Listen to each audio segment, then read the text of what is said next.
Hello, bonjour, kia ora. I'm Adrian. It's November 7th, and this is AInVFX Deep Dive. It's been 4 months since the last video. SeedVR2 took a journey of its own, and you've been amazing at testing it, pushing it to the limit, breaking it, and contributing to the repo.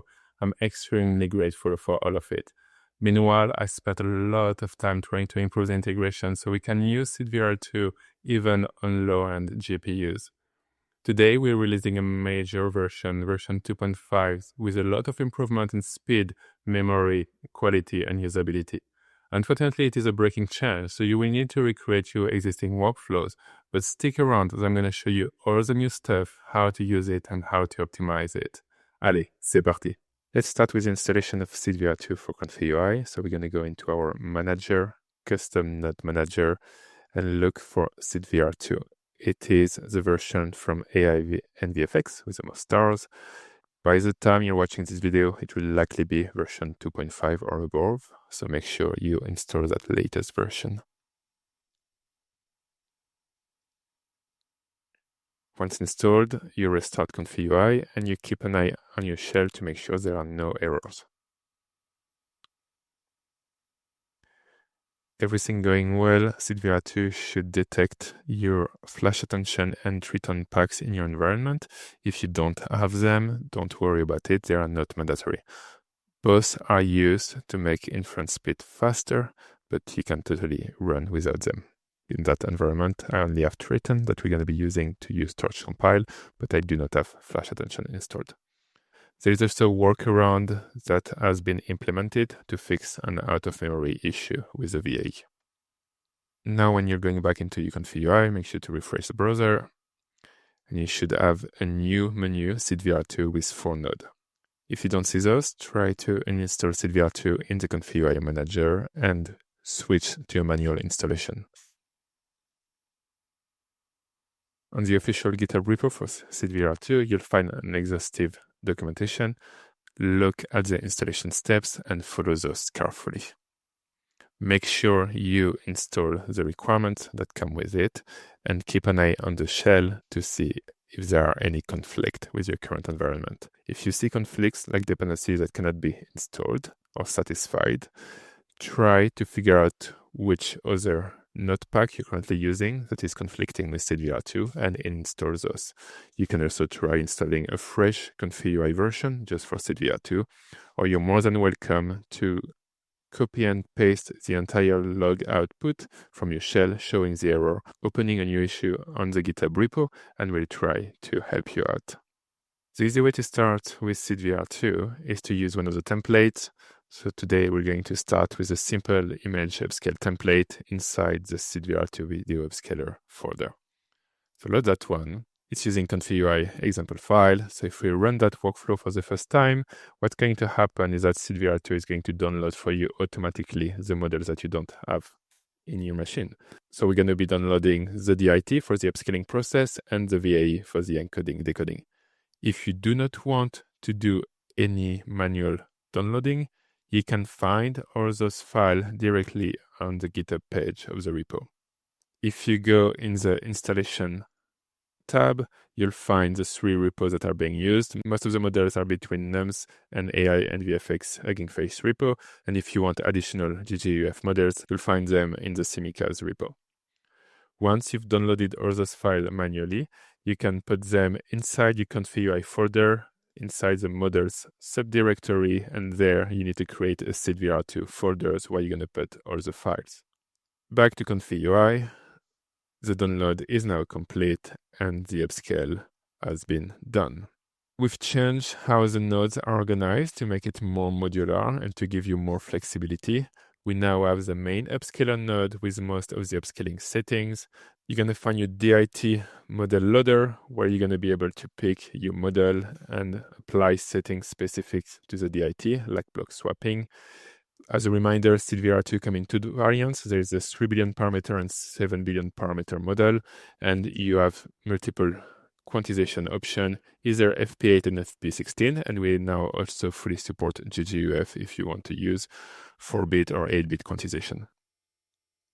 Then you're going to find the VA loader model. There is only one VA to choose from, but you can turn on tiling if you want to, and the torch compile settings if you want to compile both the DIT and the VA. If you do not want to use SeedVR2 submodel folder for your safe tensor files, you can also use your custom directory.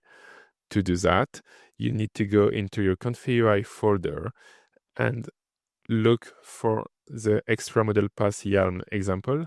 We're gonna rename that file, remove the .example at the end.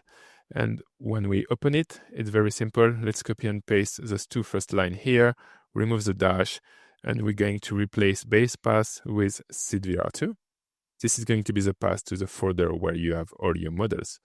In my case, I've downloaded additional models inside my home directory, so I'm going to copy and paste that here. And I'm going to relaunch ComfyUI.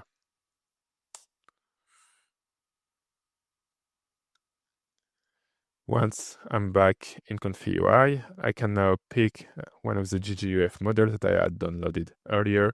And if I press the run button and look at the log, it's going to validate the new file that it found, but it's not going to re-download it. To prove that it is working fine, if I go back into my ComfyUI folder and I rename that YARN file and bring back the example, so it's not going to be able to read it anymore. If I relaunch ComfyUI and try the generation again, now it's going to download the model.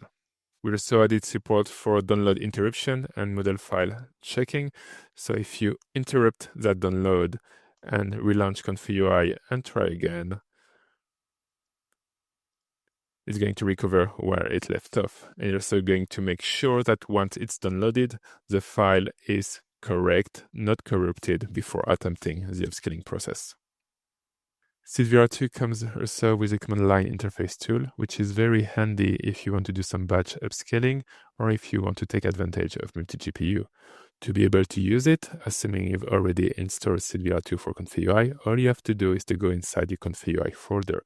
Then you can either activate your virtual environment if it's not already done.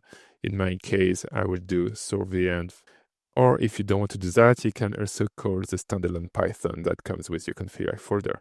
So you can go vf bin python. From there, we're going to call the command line interface tool that's saved under the custom node SeedVR2 video upscaler inference clip. When you launch this without any argument, it's going to display the help message. So you're going to find all the options you can tweak. And it's quite a long list because we're doing a feature matching between ComfyUI and the CLI. So you can do everything in command line that you can do with the ComfyUI. But at the very bottom, you have a few examples to start from. In our case, we want to do a very simple image upscaling. So we're going to take that command here. And all we have to change is the input image. Let's use the same example that comes with ComfyUI. And when we launch that command, it should do everything for you.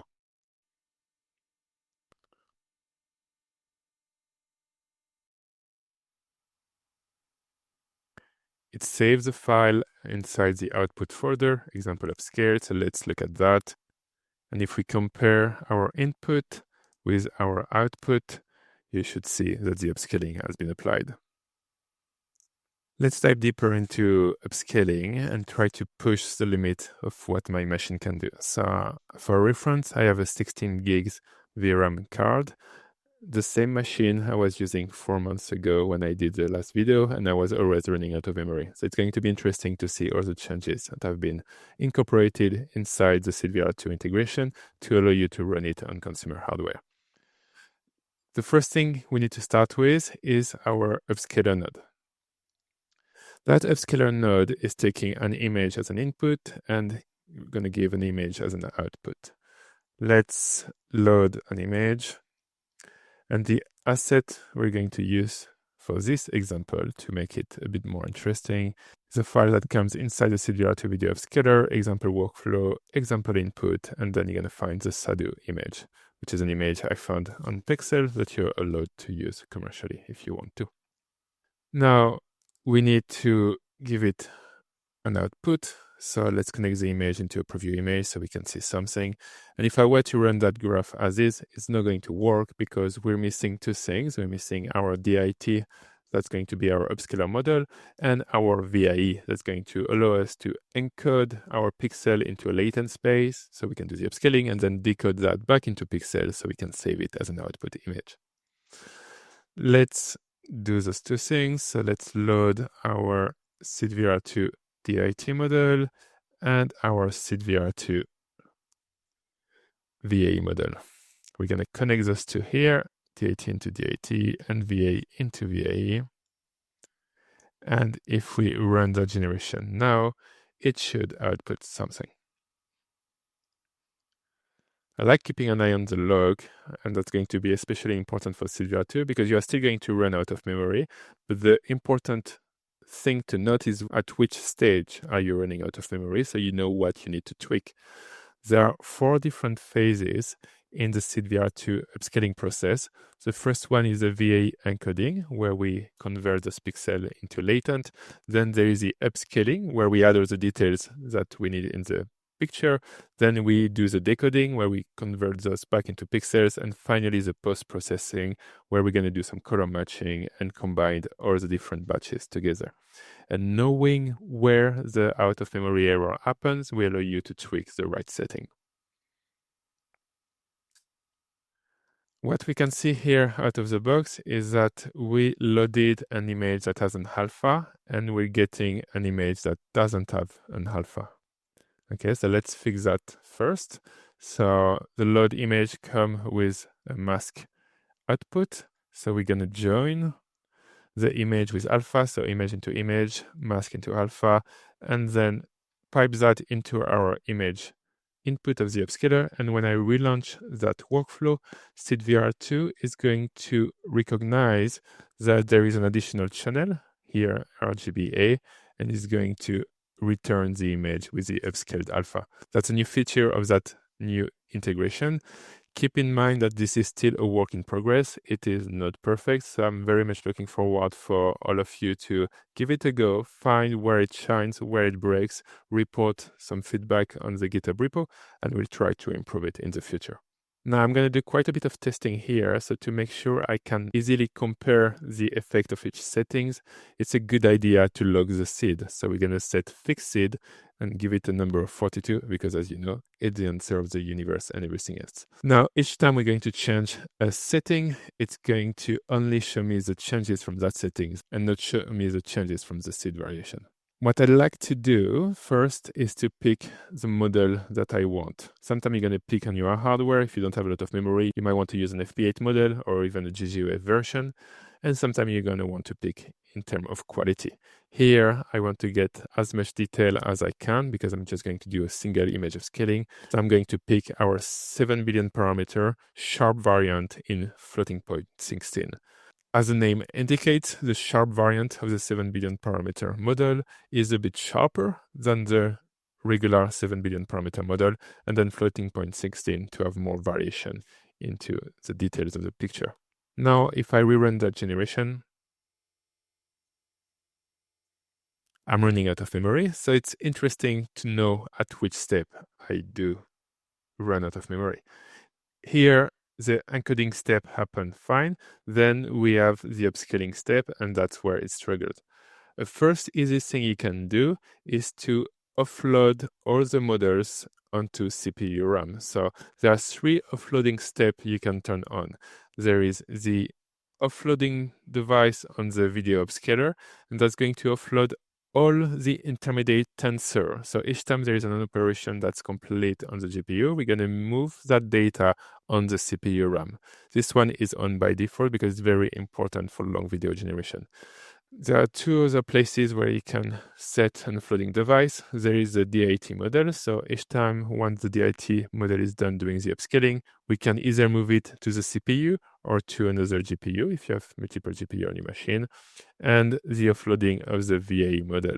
Once we've done doing the encoding process, we're going to move the VAE to the CPU, and then once we need it again for the decoding process, we're going to bring it back on the GPU. So let's do that for now. And also what I'm going to do from now on, since we started doing some troubleshooting, we're going to turn on the debug of our upscaling process. This way we're going to be able to see all the memory consumption that happens at each step.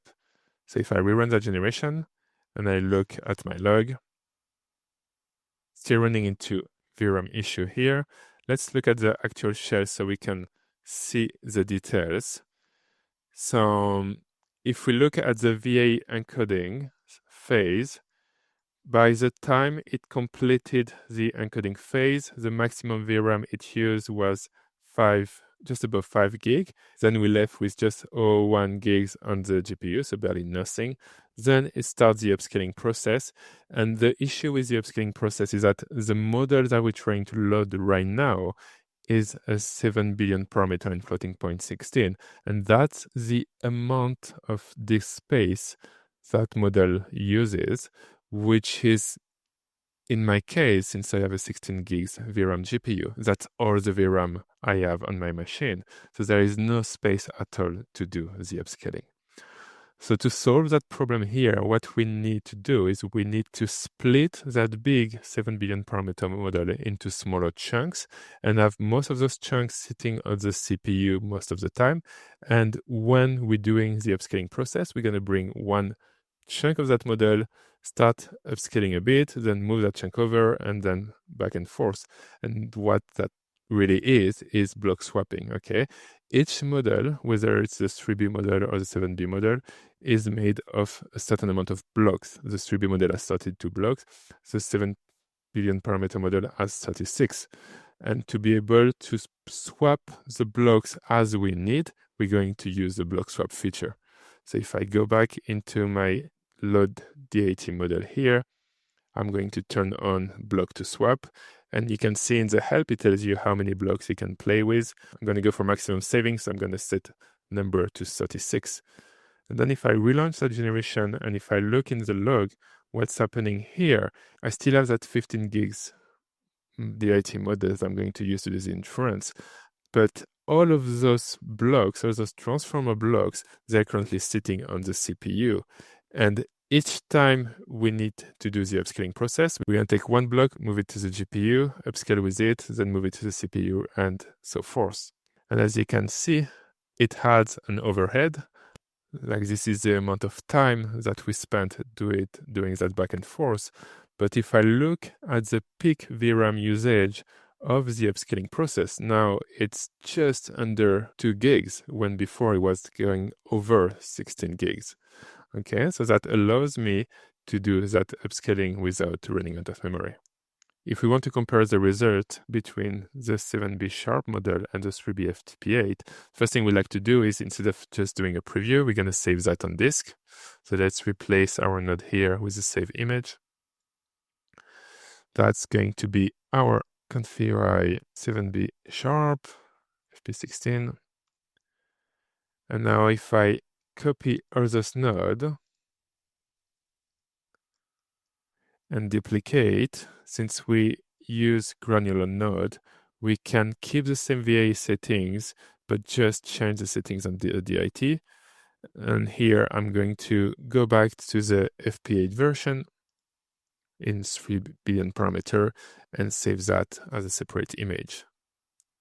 Now, if I launch that generation and wait for it to happen, it should be reasonably fast. And if I go into my ComfyUI folder, I should find the two images that I've generated. Let's look at them and compare them.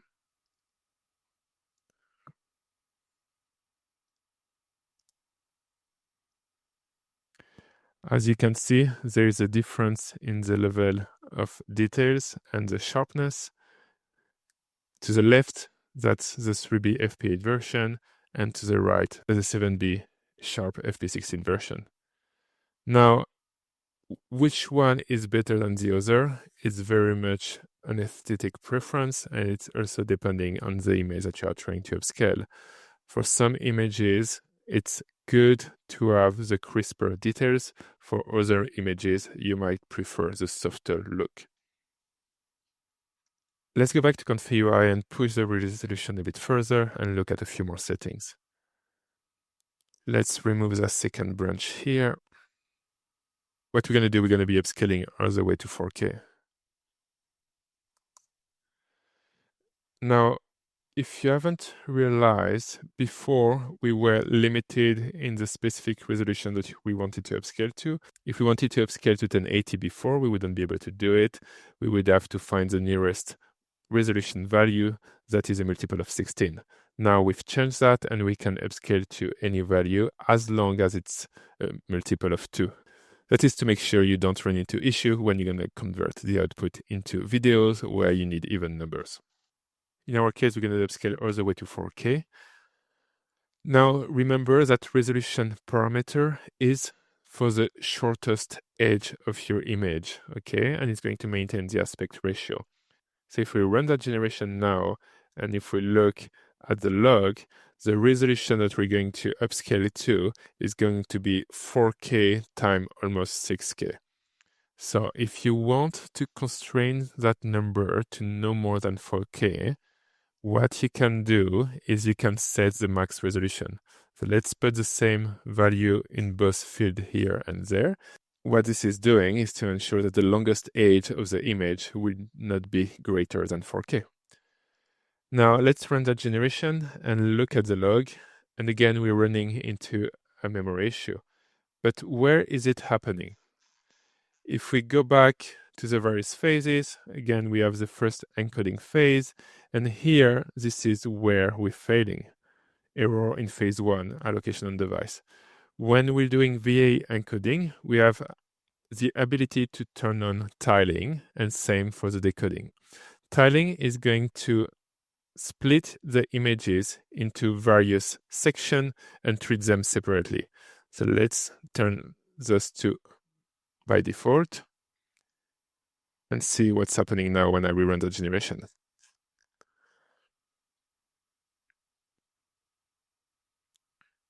Here it's telling me that it's going to encode 15 tile, resolution 1024 by 1024 with an overlap of 128. And by the end of the encoding, the peak VRAM is no more than 4 gigs. So here we're fine. Now we do the upscaling. There is no issue as well. The peak VRAM is 6 gig. And now we are doing the decoding. And let's see if that goes through. Fine as well. For the decoding, the peak VRAM is 5 gigs, so that's perfect. The post-processing, the peak VRAM is just under a gig, so we are completely fine. To do our 4K upscale, the overall peak VRAM for the entire generation is now under 7 gigs, so you can run that workflow on an 8 gigs VRAM card.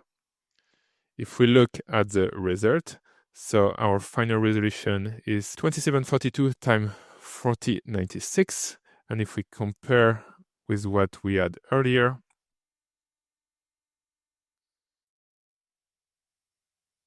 to the left, our 4K upscale, and to the right, our 1K upscale. Especially if you look on the nose, you see how blurry it is in the previous version, and when we go all the way to 4K, you can see all those fine details and the small pore and the facial hair popping in. Also nice to see in the beard, way finer strands of beard being revealed. To explain a bit better the encoding process, you do have a debug option. So if you turn on tile debug, you can choose either for the encoding or for the decoding. And you don't have to keep the same tiling option for both. Most of the time, the decoding is the part that's going to be more expensive in terms of VRAM because we are dealing with upscaled data, and the encoding is going to be a bit less expensive because at that point, we're just dealing with your input footage. What the tile debug allows you to do is to visualize those tiles to help you understand what's happening under the hood. It's not very visual with the alpha, so let's just turn on alpha for a second. Let me bypass that node and relaunch the generation.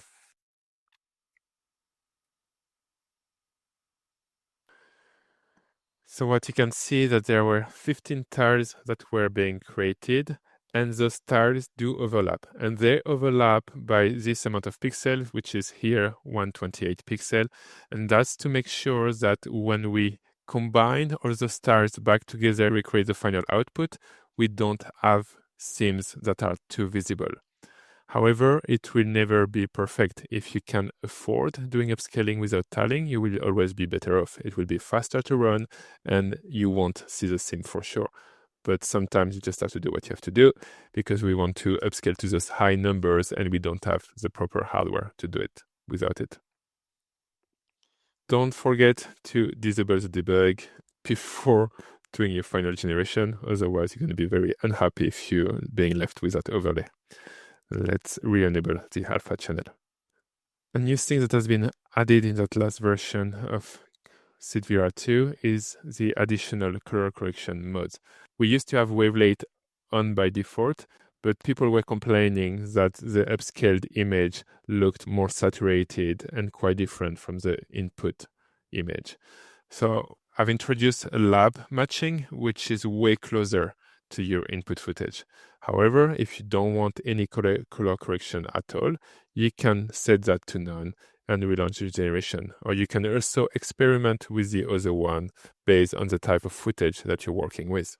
As we're going to look at a few more settings, I went back to lab and re-enable the alpha channel. There are a couple more things you might want to play with when upscaling images, and those are the noise values that are here. There are two ways to inject noise in your SeedVR2 upscaling. Either you do it on the input itself, and that's going to be before you start encoding your pixel into latent and doing the upscaling process, or you do it while the upscaling is happening directly in latent space. The way it's going to affect the final output is the input noise tend to soften higher frequency details and the latent noise tend to soften low frequency details.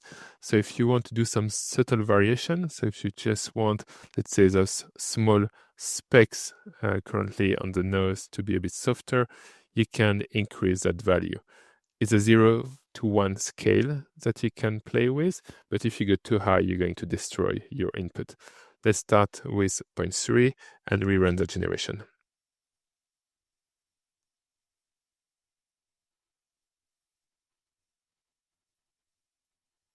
Now, if we compare the results, if we look on the nose, this is without the additional input noise being applied. And when I apply the input noise scale, I tend to soften some of those high frequency details. Okay.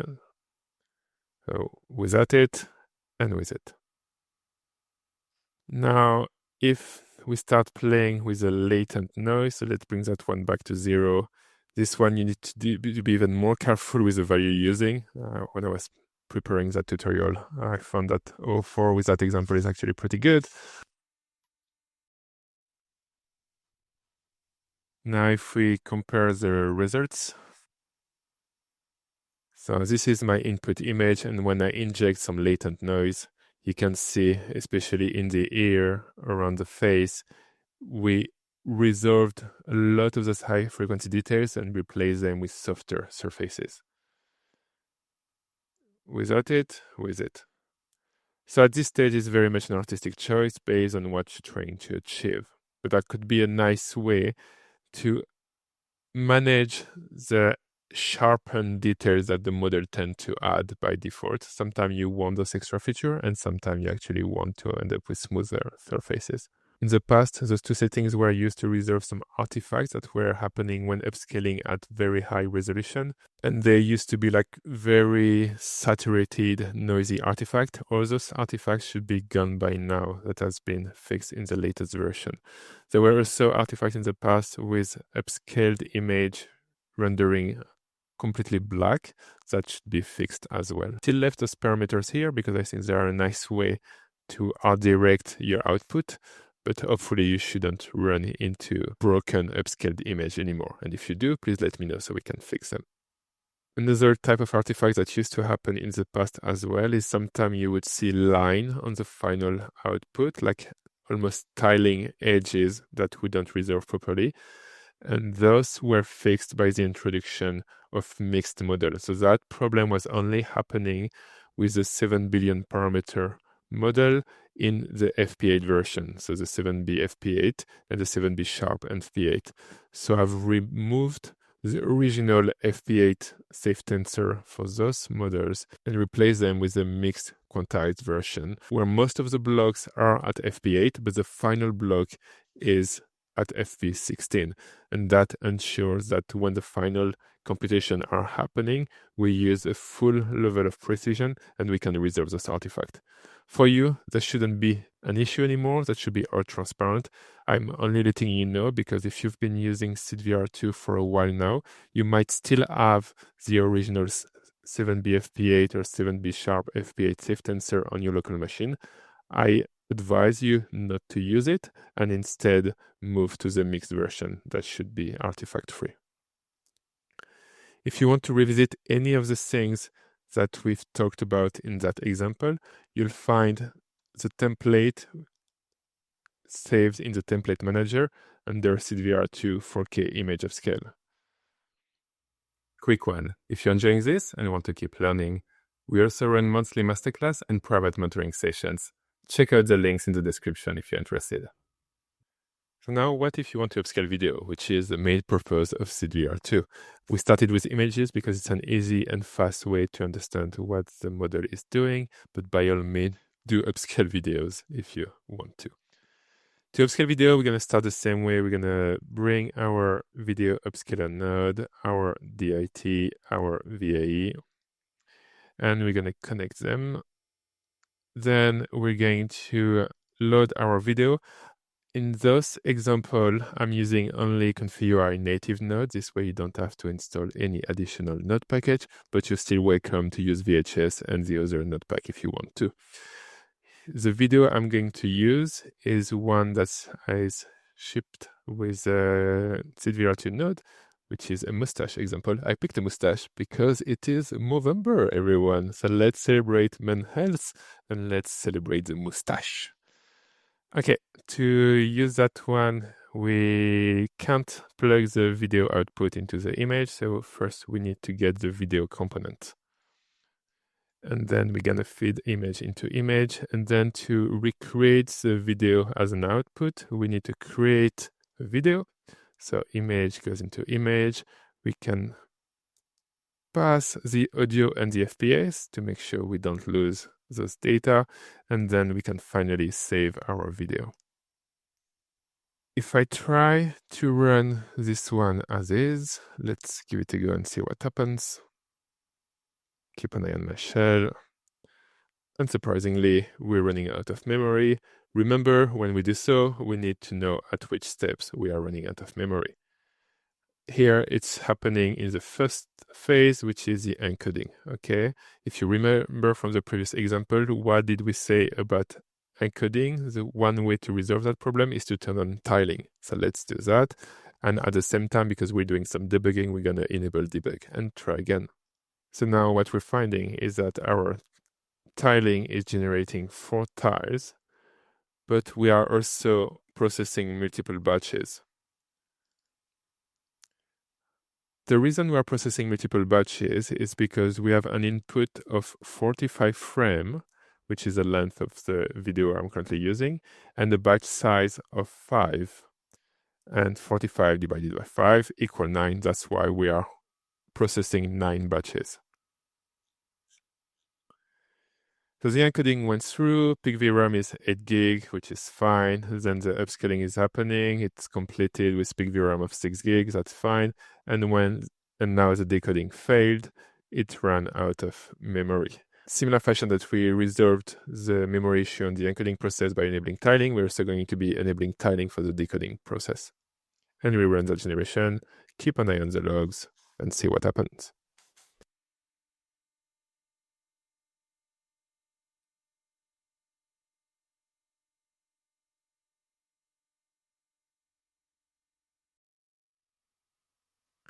The upscaling is now complete. So if we go back into our ComfyUI, we should have a 1080p upscaled video that is working. It's working, but it's definitely not great. If you can see, there is a lot of flickering that is happening. Let's still compare the quality to make sure that the upscaled work, even if there is some flickering in there. So this is my original input, and this is my upscaled video. Upscaled on the left, original on the right. So we can definitely see the additional sharpness and details, but unfortunately, we have a lot of flickering. The reason the flickering is happening is mostly because of the batch size. Ideally, you want to be your batch size as high as you can afford with the amount of VRAM that's on your machine, but not too high either. We want it to be matching the shot length that you're trying to upscale. All the images within that batch are going to be temporally consistent and upscaled together. So it is great to ensure that within a single shot, all the frames are temporally consistent, but we don't want to introduce too many frames from different shots, otherwise the model might start generating some artifacts. So here I have a 45 frame video. So ideally, I would like to set that to 45. Keep in mind that the batch size must follow a 4n+1 format. So it is possible that you might have to go just above or just under based on your shot length.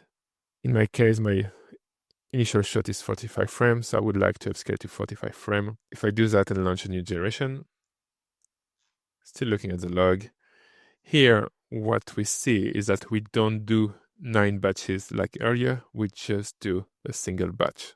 And then within that one batch, we're going to do the tiling. So it's going to be a bit faster because the more batches you have, the slower the processing is going to be. So ideally, you want that batch to be very high, but it's also going to use more VRAM.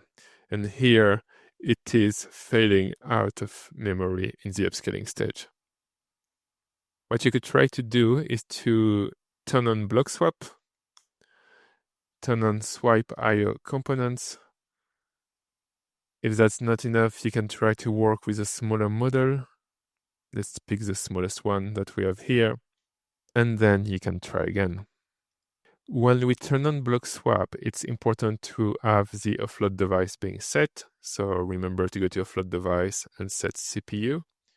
And while we're at it, we're going to set the offload device of the VAE to make sure that when we're doing the upscaling process, we don't have the VAE still on the GPU VRAM. We want to make sure that as soon as the VAE encoding is done, the VAE is stored on the CPU RAM, and then we free all the VRAM to do the upscaling.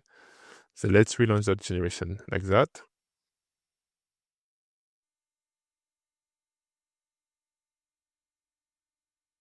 And here it's still running out of VRAM again in the upscaling process. And once you get to that point where you've enabled all the memory saving that you could do on both the DAT and the VAE, so you confirmed that in your logs, it says when it starts the DAT upscaling process, prior to that, the VRAM allocated was close to 0. Once the DIT is loaded, like the VRAM is still close to 0, like because it's been loaded on the CPU RAM, and then it starts doing the upscaling with block swap. If it still fails at that point out of memory, the reality is that you don't have enough VRAM on your machine to upscale a 1080p sequence with a batch size of 45. So at that point, you have two options. Either you reduce your target resolution and you say, I can't afford 1080p upscale, it's going to have to be lower, or you reduce your batch size, and the risk of doing that is that potentially it's going to be less consistent temporarily. I don't want to change the resolution in that example. I still want to upscale to HD, so I'm going to try to reduce my batch size. I'm going to bring it to a lower number.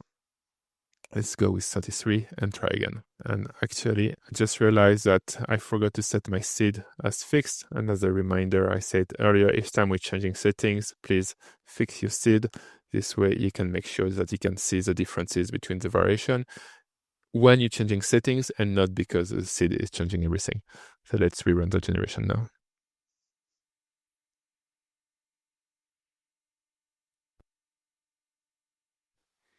So the good news is that we did manage to upscale fine. Our peak VRAM through the upscaling stage is just under 11 gigs. So we still have a bit of space, which is great.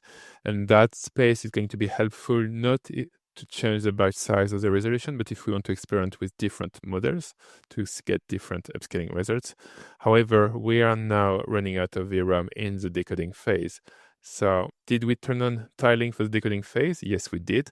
So the next thing we can try is reduce the size of those tile. So let's try with 768 instead of 1024, and let's rerun that.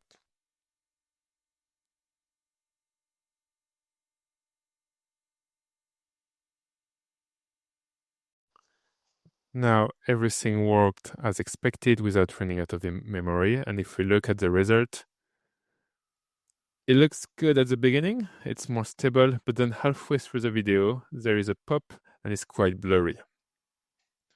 So let's fix that. What's happening, if we go back to our settings, we are upscaling a sequence of 45 frames and we set a batch size of 33. So the first batch that's going to be encoded is going to be 33 frames, and the second batch is going to be 12 frames. And while things get quite stable within 33 frames, when we give the model only 12 frames with that specific video, it's not enough information to come up with a consistent result. It is quite flickery and quite blurry.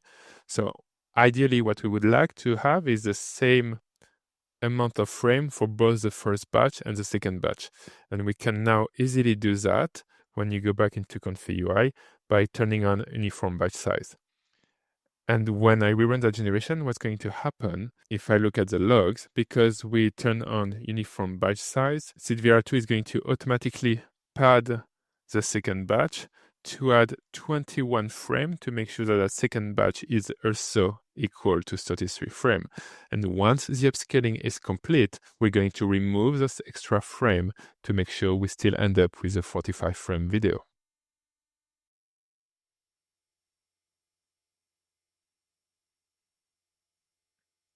If we look at the resulting video,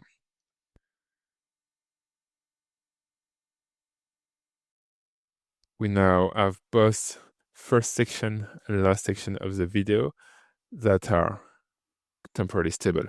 However, if you look closely, and it might be easier to go frame by frame, if you look closely, we should have here at frame 33, there is a bit of a change because that's when we change batch. And so what we would like to do is to smooth that transition a bit better. And the way to do that, we're going to go back into ComfyUI and we're going to use a temporal overlap. So that value is going to allow you to do a transition. Let's set it to 4. We're going to be blending the first batch with the second batch across 4 frames to make that transition way smoother. There is also another setting you can play with if you want to. That's a prepend frame. And what that setting is going to do is going to add additional frame as a padding at the beginning of the video.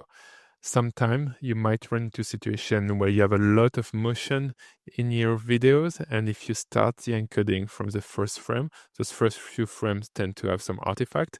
So in this case, you can increase that number to pad the beginning of the video with as many frames as you want. It could be like 10 or 20. And then that's going to give the model more information to start doing its magic and ensure that your very first frame of your shot is looking as neat as it should look like.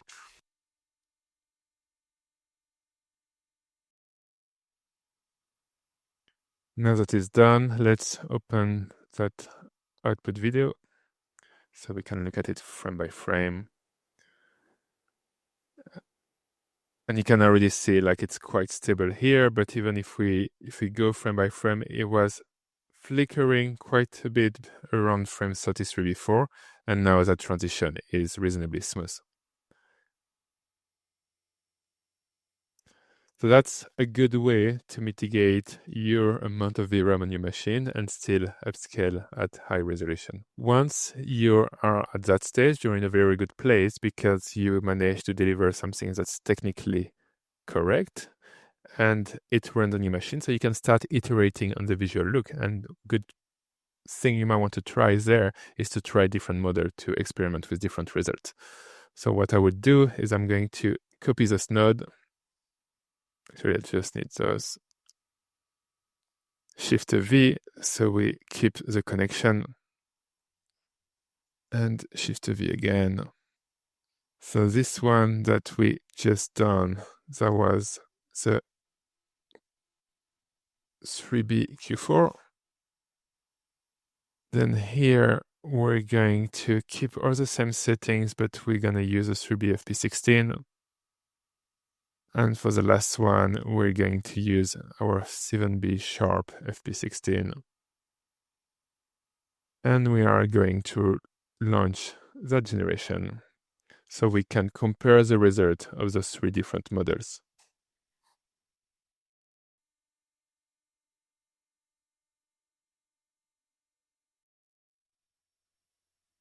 Now that the upscaling is complete, let's look at the resulting video. So we have the Q4, the 3B FP16, and the 7B version. So if we compare our Q4 with our FP16 3B, the difference is actually quite subtle.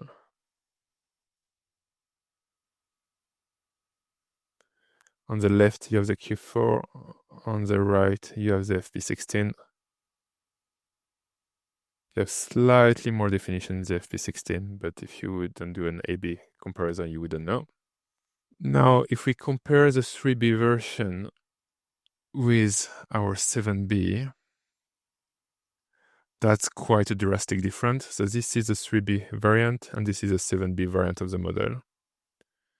3B on the left, 7B on the right.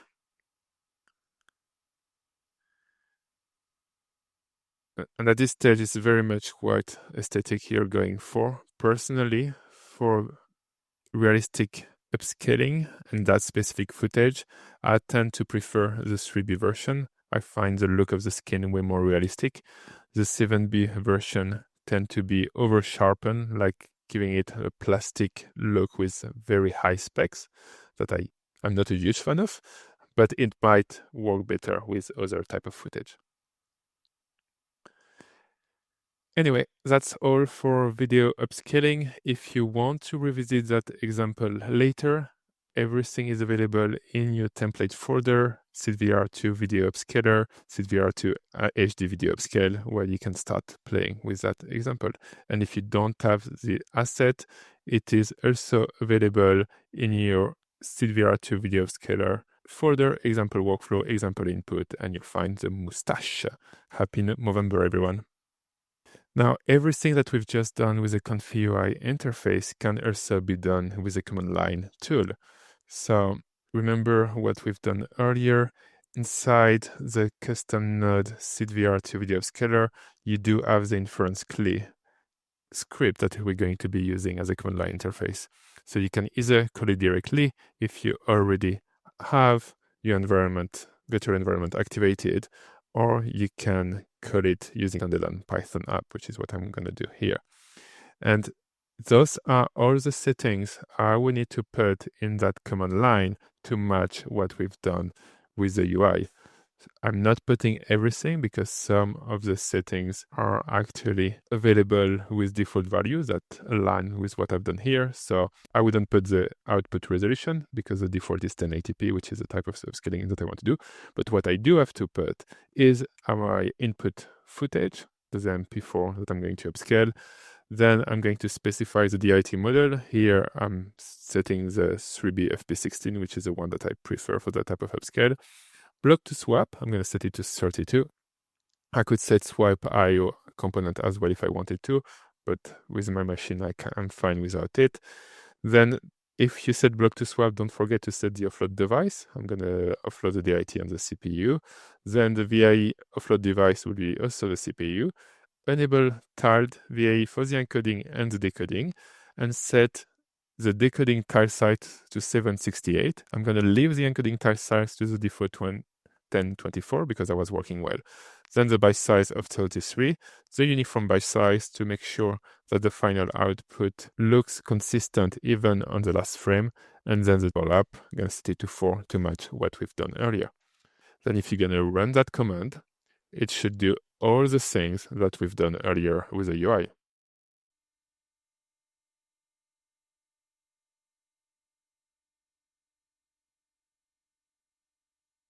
So if we look at the output generated video, this is the upscaled mustache that we've done earlier that is matching and working. And that's how you can use a command line interface tool to do all your upscaling without opening ComfyUI. Now let's talk about speed. We talked a lot about memory and how to avoid running out of memory, which is something very important when using this large upscaling models. Speed is equally important, especially if you do have access to big GPU with a lot of VRAM. Maybe you want to upscale hundreds of clips of very long videos and you don't want it to take forever. So how do we do that? Let's use our simple image workflow to explain what is possible. Let's actually set a fixed seed. Okay, so here we know that the generation takes 4.29 seconds. The first thing you might want to do, and actually it might be better if we have an example with multiple images. So let's get rid of that for a second. Repeat image batch, and we're gonna make that 5 images. It's gonna be 5 times the same image. And then we're going to run that upscaling process. The first thing you can do when you're dealing with large clips is to try to increase your batch size. Okay, here we had 5 images we wanted to upscale. That took 13 seconds because I had a batch size of 1. So at each step, you had to stop and start again for each frame. Now, if I put a batch size of 5, which is matching my amount of input frame, we're going from 13 seconds to 11 seconds. Okay, so there's already an improvement here. Something that ended up being quite slow is that in the decoding phase, it did run out of memory, so it had to do some retry. So that's suboptimal for what I'm trying to achieve here. So ideally, you don't want to have any retry out of memory, so you need to find the good combination of batch size number, of resolution, where your amount of memory is maximized, but you're not going over. Let's lower that down a bit. Actually, I cannot go because I have to follow that pattern here of for n plus 1. So it's either batch of 1 or batch of 5. So just for testing here, I'm actually going to reduce a bit my upscale resolution so I can show you something without the bottleneck of the memory retry. So with batch size of 5, we're 7 seconds. With batch size of 1, we are 9.76 seconds. Okay, so it's about 2 second difference. Let's go back to batch size of 5. Something that we've been trying earlier was to offload to the CPU. Okay, so if I offload the DIT to the CPU, offload the VAE to CPU, offload the tensor to the CPU, and I run the generation, I'm down to 7.24 seconds. Now, if I do leave everything on the GPU, so I'm going to set everything to none, and I try again, I'm down to 7:07 seconds. Okay, so we went from 7:24 to 7:07. It's a small savings, but when you start working with big models with long video, it's actually do add up quite a bit. So instead of doing the back and forth between the GPU and the CPU RAM, we're keeping everything on the GPU. It's going to cost more VRAM at the end, but it's going to be faster. Now, for the inference itself, if you do have Flash Attention installed, you can definitely turn it on here. I don't have it on that machine, so I'm going to leave it to SDPA, which is a default. But if you do have it installed, it should be about 10% faster for your upscaling stage. If you have been using tiling, so let's say if we turn on tiling and let's reduce the size of the tiling just to make it very obvious, and we turn that on. So when we do enable tiling, as you can see here, we bumped to 874 because it has to iterate through all the individual tiles. It's going to be slower, and the smaller the tiles, the more tiles needs to be generated, the slower the upscaling process is going to be. Okay, so I've just disabled it, so we're now back again to 7 seconds. Now, one thing that you can do is enable torch compile. It's bypassed here. I'm going to turn it on. Now, torch compile, what it's going to do is going to look at your entire graph and compile it before doing the encoding and decoding and before doing the upscaling. However, that compile time is quite long. So it only makes sense if you're going to be working with very long video. If you're working with small video, you're going to lose so much time doing the compile that it's not going to bring enough benefit. And to see it, you need to have multiple batches, okay? Because the compile is going to happen in the first batch, and that batch is going to be very long, and then the subsequent batch are going to be faster. So if I go back to a batch size of 1, and I do turn on debug so we can have proper stats. And actually, you know what, just for that specific test, so we see something, I'm going to go back to reasonably large upscaling and turn on tiling. Okay, let's run a version without torch compile, so we have it as reference, so we see how long it takes for each step.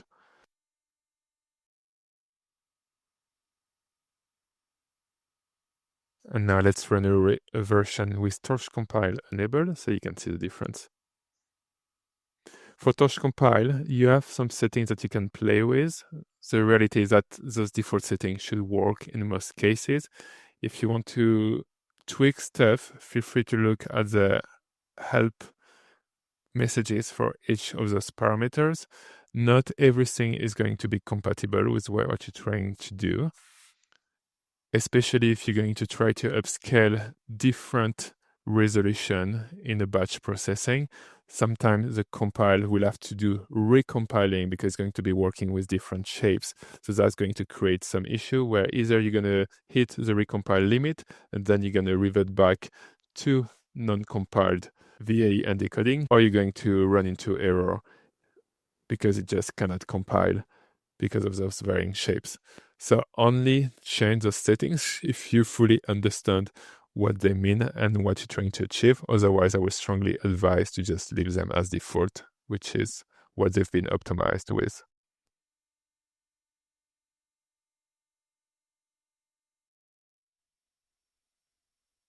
So the upscaling is now complete. If we look at the log, that upscaling took 210 seconds, including the compile.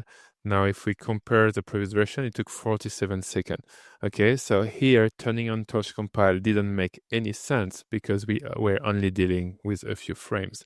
However, if you compare at the individual timing, if we start by looking at the encoding itself, first batch, 85 seconds, the compile is included, and then it's 177, okay, for the following batch. If you look at the version without compile, here the batches were 183, okay, so just a few, about 10 seconds longer in that example. Now, if we look at the upscaling stage, the first batch took 51 seconds, there is the compile included, and then it's 186 seconds per upscaling.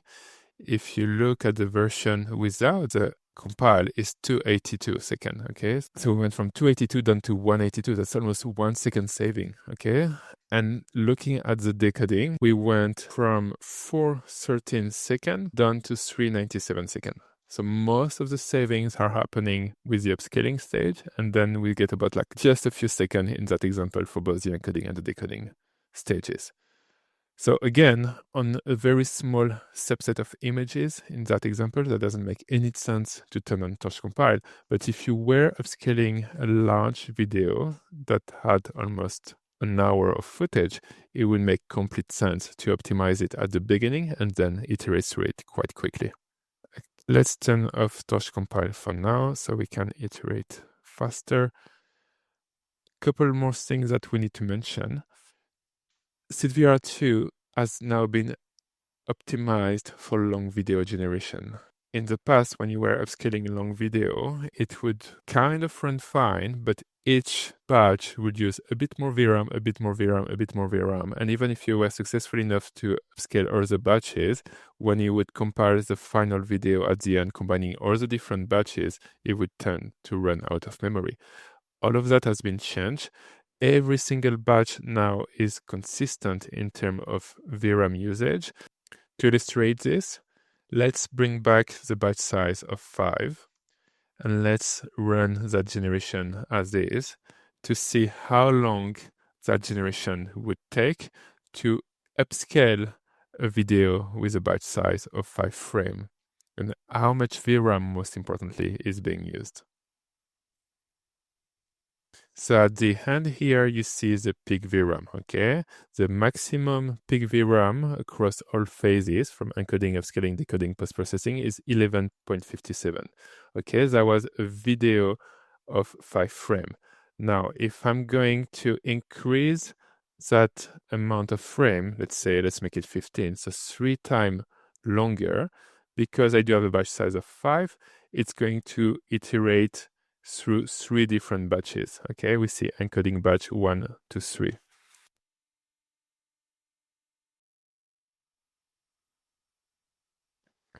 So what we're seeing here is that before the overall peak VRAM for 5 frames was 11.57, and now it's 12.04. So I've increased the amount of frame and the overall VRAM has increased. That's not what we want for long video generation, because if we do that, you're going to quickly run out of VRAM.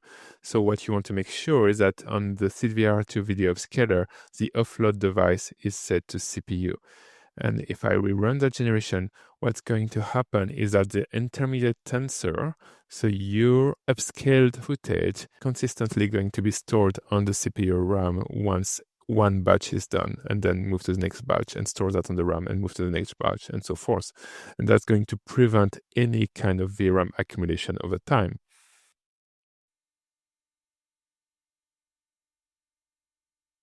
Now my overall peak VRAM is 1130 gigs, and that's going to remain constant independently of the amount of images. Okay, if I go back to 5 frames and I rerun that generation one more time, it's still going to be 1130 gigs, as you can see here. With that single parameter here, offloading device on the upscaler node, we're going to make sure that your VRAM is going to remain consistent independently of the length of the video that you're trying to upscale. However, you still need to make sure you have enough CPU RAM to store the final product. Streaming has been implemented so that final product is being saved progressively. We're not duplicating the memory footprint as we did in the past, so it's not going to spike at the end and run into out of memory issue. However, you still need to make sure you have enough RAM on your machine to be able to hold the entire upscaled footage you're trying to generate. One more thing we can look at today when we talk about speed improvement is model caching, and that's going to be important if you're going to be doing batch processing or running a lot of different iteration. Let's go back to randomize seed just so we can get different variation each time we run an iteration, and let's go back to a single image to iterate quicker. Each time I'm going to press on that button here, I am going to spend a bit of time, not a lot, but a bit of time creating a new runner, loading the DAT, loading the VA. That time here is like 0.12 seconds because I have only a small FP8 3B model. So if I relaunch that again, one more time, I'm going to spend just 12 seconds doing that model preparation phase. When you do that multiple times, and especially if you work with larger model, it's a lot of time that is wasted. What you can do, you can turn on cache model for both the DAT and the VA. And when you do that, you need to specify which device you want to cache it. If you can afford it, cache it on the GPU. Okay, let's go to CUDA, and let's go to CUDA. This way is going to stay on your GPU VRAM, and it's going to be extremely fast each time you relaunch a new generation because it doesn't need to be restored from the CPU RAM and moved over. If we look at the logs, what's happening here when I launch a new generation, here the model preparation phase took 0 seconds because we've been reusing a cached runner, reusing a cached DAT, and reusing the cached VAE. And when you look at the various phase, let's say the VA encoding, the model is already on CUDA, so we don't have to move it. The model here is also already on CUDA, so we don't have to move it. So that means that that generation here, total generation, is like 9.63 seconds for that prompt. Now, if I turn off cache model entirely and I rerun that,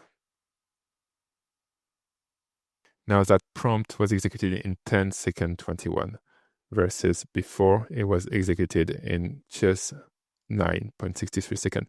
It's not a huge difference for a single image, but one more time, if you're going to upscale thousands of images, it does add up quite a lot. And the good thing about that caching feature is that it also works when you are using multiple upscaler into your scene.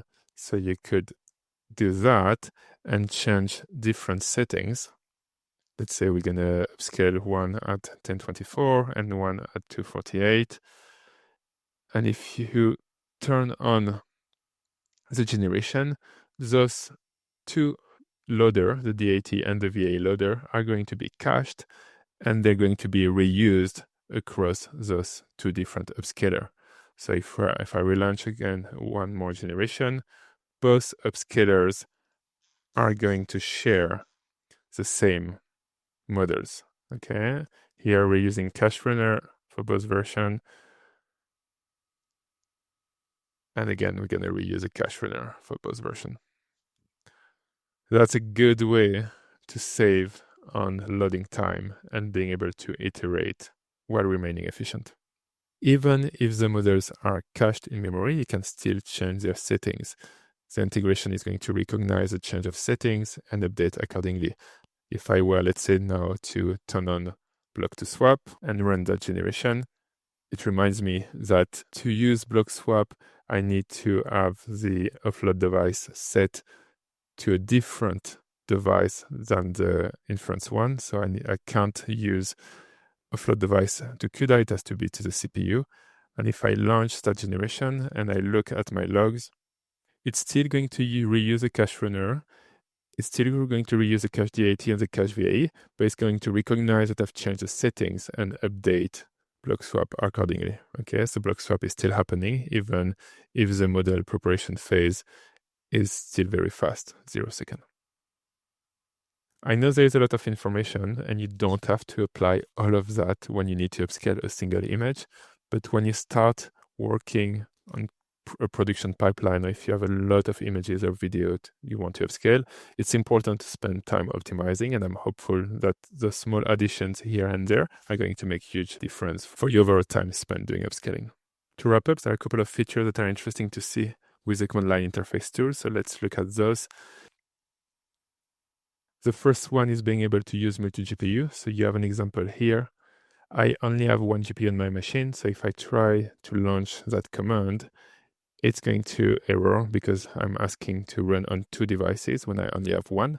But if you were to have a machine with two GPUs, the good thing is that it's going to split the processing across those two GPUs. So if you set a batch size of 81, we are going to have the first device running 81 frames, the second device running 81 frames, then the first device running the next 81 frame, and so forth and so forth. And all those batches are going to be blended together to create a final product. And they're going to be using the temporal overlap, so you can play with that number to say how many frames you want to use for the blending between those batches. Another very useful feature that you can play with is doing batch processing, and that's going to be extremely useful if you have a lot of image or video to upscale. The problem if you try to do that in ComfyUI out of the box and you combine all those images with different resolution into the same batch, the default behavior in ComfyUI is going to be cropping or padding those images to make sure they have all the same resolution, but that's not necessarily applicable when you are working with different input files. So it's easier to do it in the CLI. So let's copy that example command here. So the first input is going to be our input folder. So in my case, I'm going to use, do you have enough example here? Yeah, I have a video and two images, so that's great. Then you can specify your output folder if you want to, otherwise it's going to create one for you. You specify your device. When doing batch processing, you definitely want to cache. It's going to be faster. We don't want to do model loading each time we jump to different images. And you're going to set your output resolution. Because I have a video here and I want it to be quite fast, I'm not going to set a very high resolution. Let's go to 700 just for that testing. And I'm going to set max resolution as well. And that's going to be extremely useful here, because keep in mind your inputs might be of different width and height. And if you just set the resolution, if you have some images that have a very different aspect ratio, you might be surprised in the output and run into memory. So you might want to ensure both the resolution and the max resolution are set, so you're constraining your upscaling range to something that you can afford on your machine without running out of memory. So here I'm going to set both of them to 700, so I know nothing will be upscaled wider or higher than 700 pixels. And when you launch that command, what it's going to do is it's going to go through that folder and find others file. Here I found 3 files, so it's starting with my video. I forgot to set the batch size, which wasn't very clever. So here it's done quite a lot of batches for that video, so it's not going to be temporally stable. It would be good to set a batch size of like 33 as we've explored earlier. And then what is done with that video is going to do the second image and the third image. And all of that should have been saved in the process folder. So if we go into our ComfyUI folder, processed, we should have our upscaled images and our upscaled video. And that's how you can easily use the command line interface tool to upscale a lot of images and video. That's it for today. Thank you so much for all your support over the last months. It means the world to me. As usual, if you learned something new today, please like and subscribe. You can also start the repo or ask any question in the comments. If you use SeedVR2 a lot, please consider donating. Thank you for being awesome. Thank you for watching. Merci.